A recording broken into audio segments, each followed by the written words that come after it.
she thought he didn't belong. Then his FBI chief mom arrived. It was a bright and breezy Saturday afternoon in Springfield, a quiet suburban town where life usually moved at a slow, predictable rhythm. Families strolled through the local park, laughter echoing as kids raced across the playground. Neighbors paused on their porches, exchanging friendly nods and small talk. It was the kind of day that felt ordinary, safe, until a single phone call shattered that illusion, setting off a chain of events no one saw coming. 17-year-old Malcolm Carter had one simple goal that afternoon: to buy his little sister the perfect birthday gift.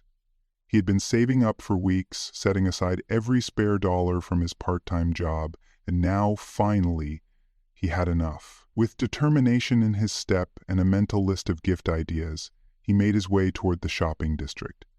But before he could even step foot inside a store, an accusation, baseless, reckless, would change everything. The perfect present. Malcolm had it all planned out. A delicate, beautiful charm bracelet from Golden Grace Jewelers, one of the most upscale jewelry stores in town. It wasn't just a gift. It was a symbol of how much he cared for his little sister. He had spent weeks saving up every dollar, picturing the look on her face when she unwrapped it, and today was finally the day. Where are you watching this from? Let us know in the comments below. With excitement bubbling in his chest, Malcolm pushed open the glass doors and stepped inside. The showroom was dazzling. Bright lights reflected off polished glass cases filled with gold, silver, and diamonds. The air smelled of expensive perfume and freshly polished floors. He scanned the displays, a hopeful smile on his face, already envisioning which bracelet his sister would love most. But then something shifted. A strange tension prickled at the back of his neck, the kind that makes you feel watched. Behind the counter stood Susan Miller, a middle-aged sales associate with sharp eyes and a permanent frown. The moment she spotted Malcolm, her entire demeanor changed. Her lips tightened into a thin, disapproving line, and a shadow of suspicion flickered across her face. She didn't see a young man searching for the perfect gift. She saw something else, something unfounded, something dangerous. And that was all it took for everything to go wrong. Susan Miller's lips pressed into a thin, hard line, her eyes narrowing as she tracked Malcolm's every move. One hand rested tensely on the glass counter, while the other gripped her phone like a lifeline, her knuckles whitening with each passing second. Malcolm could feel it, the weight of her gaze, the silent judgment hanging in the air like an unspoken accusation. It wasn't new to him. He had seen this look before, worn by store clerks, security guards, and strangers who clutched their purses just a little tighter when he walked by. He knew exactly what she was thinking. Still, he pushed forward, refusing to let the tension shake him. He had come here for one reason: to buy the bracelet. His little sister deserved the perfect birthday gift, and he wasn't about to let someone else's prejudice stand in the way. After a few minutes of browsing, he approached the counter, pointing to a delicate charm bracelet displayed on a velvet stand. "Hi, I'd like to see that one, please," he said politely, keeping his tone even. Susan didn't move. She didn't even glance at the bracelet. Instead, she crossed her arms over her chest, her expression unreadable but her body language speaking volumes. "Are you sure?" she asked, her voice slow and deliberate, dripping with doubt. "It's very expensive." The words hit Malcolm like a slap.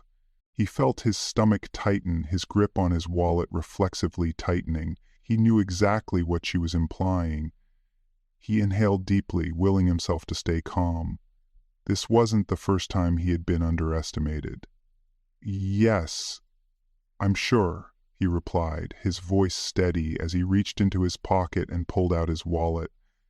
But the moment Susan's eyes flickered to his hands, her expression darkened further. And that's when Malcolm realized this wasn't just about suspicion. It was about something deeper, something uglier. And he had a feeling this wasn't over yet. Malcolm held up his wallet, flipping it open to reveal the neatly folded bills inside. He had counted it twice before leaving the house, enough to cover the bracelet plus tax. "I have the money right here," he said, his voice calm but firm. For a brief second, Susan's eyes flickered to the cash. If logic had played any role in this moment, she would have relaxed, realized he was just another paying customer like anyone else. But instead of easing up, she tensed even more. Her fingers twitched at her side, and she took a slow step backward, glancing toward the store's security camera like she was preparing for something.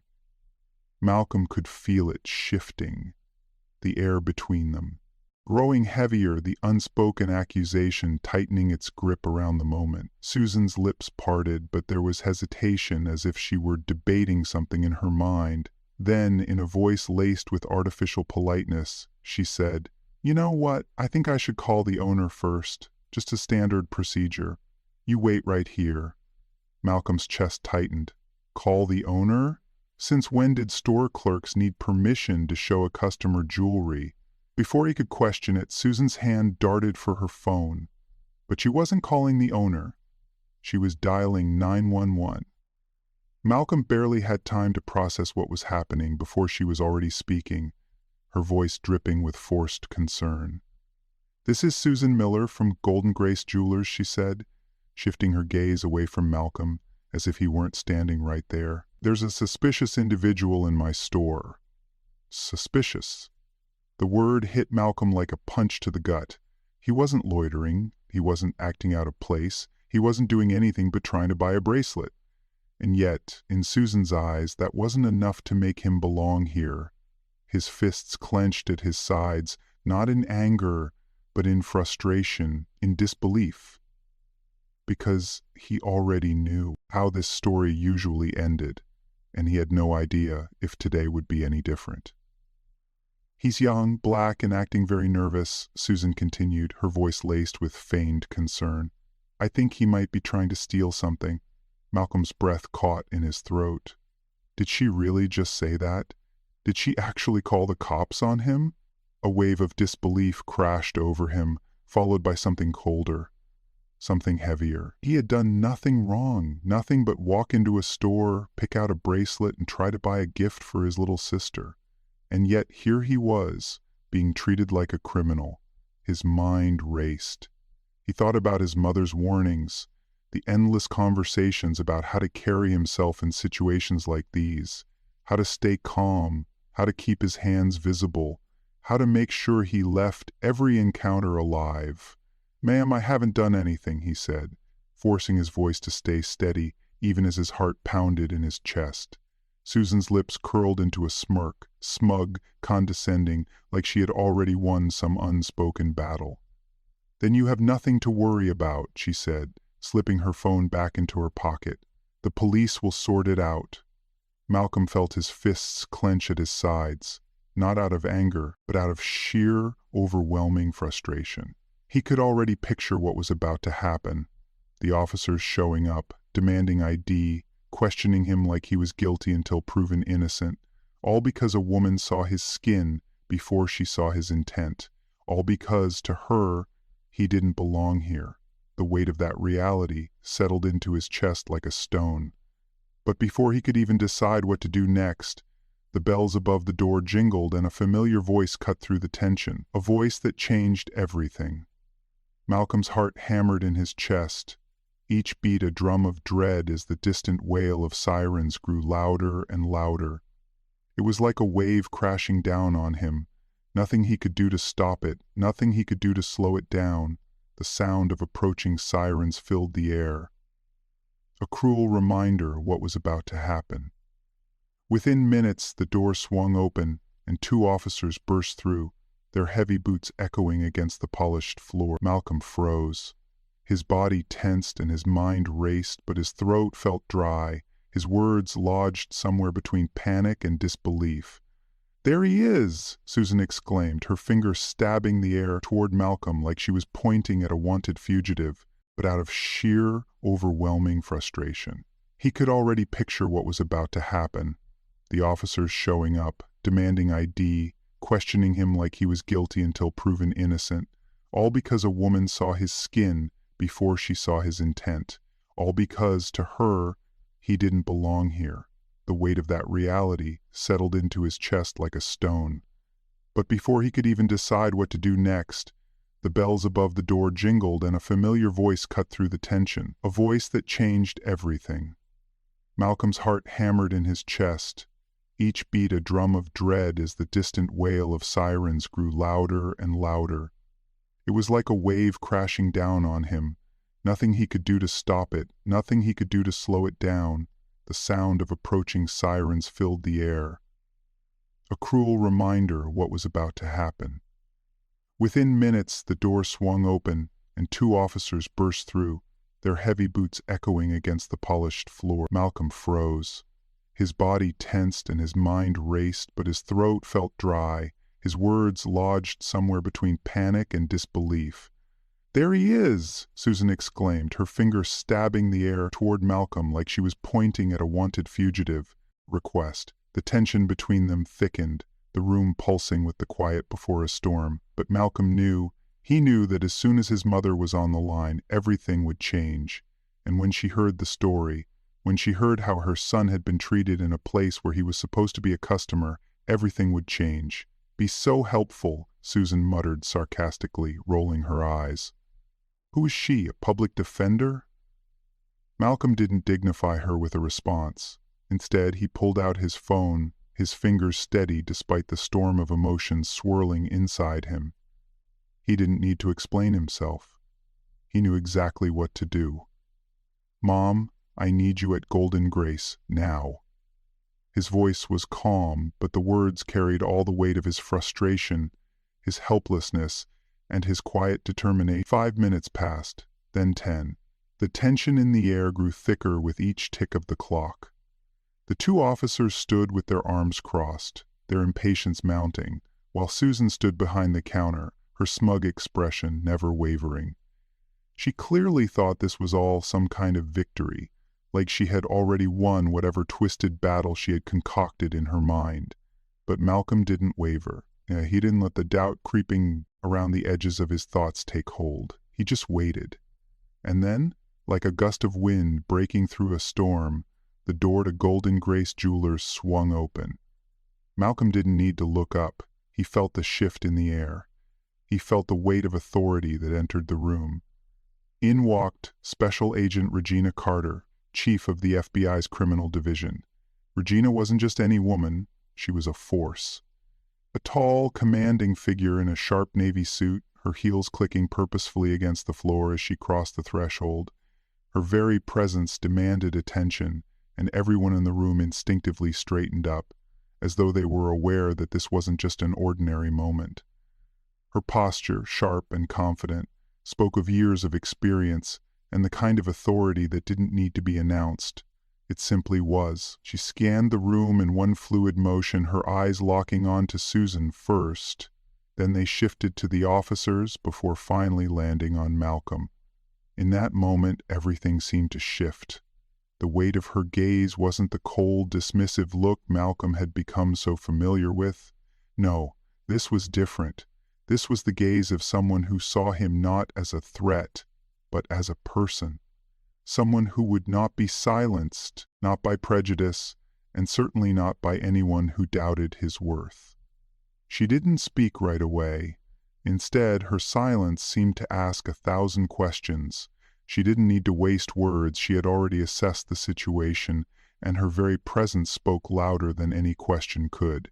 Susan's expression faltered slightly, her arrogance slipping just enough for the smallest crack of fear to show through.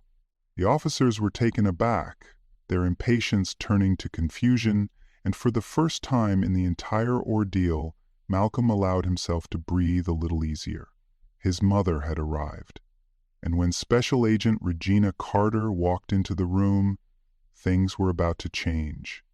Special Agent Regina Carter had spent decades in law enforcement, honing her expertise and commanding respect with every step she took. Every move, every word was measured with the kind of confidence that came from knowing the law and knowing how to enforce it.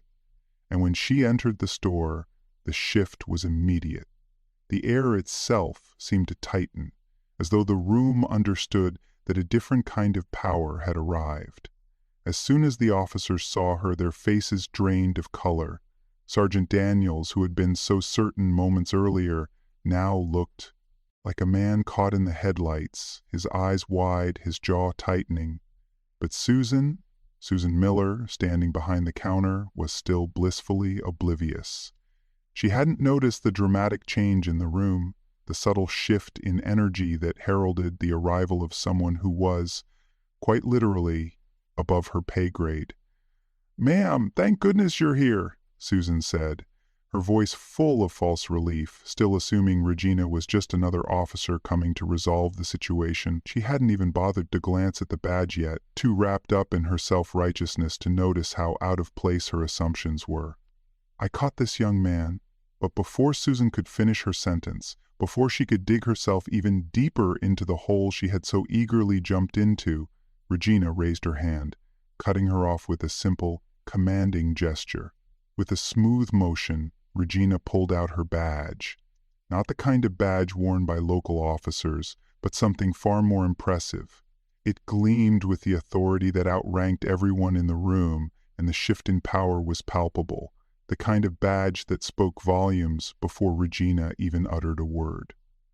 "I'm Special Agent Regina Carter, Chief of the FBI Criminal Division," she said, her voice calm, controlled, and unwavering. "And I'm also this young man's mother." The words fell into the room like a thunderclap. For a split second there was complete silence, the kind of silence that stretches out so long it feels like time itself is holding its breath. The entire store seemed to freeze, the tension thick enough to cut with a knife. Sergeant Daniels gulped audibly, his eyes darting between the badge, Regina's unshakable stance, and the young man she was standing beside. He opened his mouth as though to speak, but no words came out. Susan's face drained of color. Her confident, smug expression faltered, her mouth slightly open as she scrambled to piece together the reality of the situation. She had spent the last few minutes assuming she was in control, assuming she had done the right thing, but now, confronted with Regina's authority and the undeniable truth of Malcolm's identity, everything she had believed crumbled in an instant. Regina's gaze never wavered, her eyes steady and unblinking as she took in the entire scene. It wasn't just about clearing her son's name. It was about correcting the injustice that had unfolded here. And in that moment, everyone in the room understood. Things were about to change. The second officer took a nervous step back, his earlier confidence evaporating like mist in the sun. His hands, which had been resting near his utility belt, now twitched slightly, as if unsure whether to retreat or stand his ground. And then there was Susan. She looked like she had just seen a ghost. The color drained from her face so fast it was as if the blood had been vacuumed from her veins. For the first time since this ordeal began, she was speechless. No snide remarks, no condescending sneers, just pure, unfiltered shock. She opened her mouth, then closed it again, her throat bobbing as she struggled to form a coherent thought. The self-righteous smugness that had been so evident moments ago was gone, replaced by something rawer, something closer to fear. Regina, however, was unfazed. Her gaze, sharp as a blade, shifted from Susan to the officers, dissecting them with a level of scrutiny that made them visibly uncomfortable. When she finally spoke, her voice was steady, calm, but there was an edge to it, a quiet, simmering authority that carried more weight than any raised voice ever could. "You are about to arrest my son," she said, her words slow and deliberate, letting the gravity of the situation settle heavily in the air. "Did you even ask for his side of the story? Did you check the security footage, or did you just take her word for it?" Sergeant Daniels, who had been standing stiffly beside his partner, swallowed hard. His jaw tensed, and he shifted awkwardly under Regina's gaze. We were just following protocol," he stammered, his voice lacking the confidence he had displayed earlier. Regina's expression didn't change, but something flickered in her eyes, something cold and razor-sharp. "Protocol," she repeated, her tone controlled but laced with a quiet fury. It wasn't the kind of fury that exploded. It was the kind that cut. The kind that made people second-guess every action they had just taken. "Tell me, Sergeant Daniels," she continued, taking a measured step forward, "what part of your protocol allows you to assume guilt before hearing the facts? What part of your protocol tells you to ignore due process and act on baseless suspicion? Because from where I'm standing, this doesn't look like protocol, it looks like profiling." A tense silence filled the store. The second officer, who had already taken a step back, now looked completely unsure of himself. His gaze darted toward his partner, as if silently pleading for guidance. But Sergeant Daniels had none to give. He was caught, trapped in the undeniable truth of his own actions, and the woman standing before him was someone he could not dismiss. Susan, still frozen behind the counter, opened her mouth again, maybe to defend herself, maybe to make an excuse, but no words came out. She knew there was no talking her way out of this one. Regina's presence alone had flipped the entire narrative on its head, and now, the people who had been so certain of their authority just moments ago found themselves on the other side of the conversation, and they didn't like how it felt. "Protocol means investigating before making assumptions," Regina said, her voice cold and steady. "But you didn't do that, did you?" Neither officer spoke. Silence hung thick in the air. Then Regina turned to Susan. "And you," she said, her sharp gaze locking onto the trembling woman, "you accused my son of stealing because he looked suspicious. Did he break any laws, or was the color of his skin enough for you to dial 911? Susan's lips quivered. I was just trying to be careful," Regina cut her off. "Oh, you were careful, all right. Careful enough to ruin your own career." She gestured around the store, her expression unreadable. "Because this," she motioned toward the stunned officers, the security cameras, the growing number of bystanders, "is going viral. Malcolm had seen injustice before, but this was justice in action. Malcolm had already pulled out his phone, recording everything. Within hours, the footage would be everywhere." Susan's face turned ghostly pale. "Please, I didn't mean any harm." Regina didn't even spare her a glance. Turning to the store manager, she asked, "I assume you don't tolerate racial profiling in your business?" The manager, visibly shaken, shook his head furiously. "Absolutely not. Susan, you're fired. Get your things and leave." Susan gasped, looking around in disbelief, but no one came to her defense. Not the officers, not her co-workers, not even the customers. She had made her choice, and now she was facing the consequences. Karma had been swift. As Susan gathered her things and shuffled toward the exit, Malcolm finally spoke, his voice calm but steady. "All I wanted was to buy a bracelet," he said. "Guess I walked away with something more valuable, justice." With that, he stepped out with his head held high, while she walked out in disgrace. If you found this story powerful, don't forget to like, comment, and subscribe. Let's continue sharing lessons on humility, respect, and human connection. Thanks for watching. See you next time.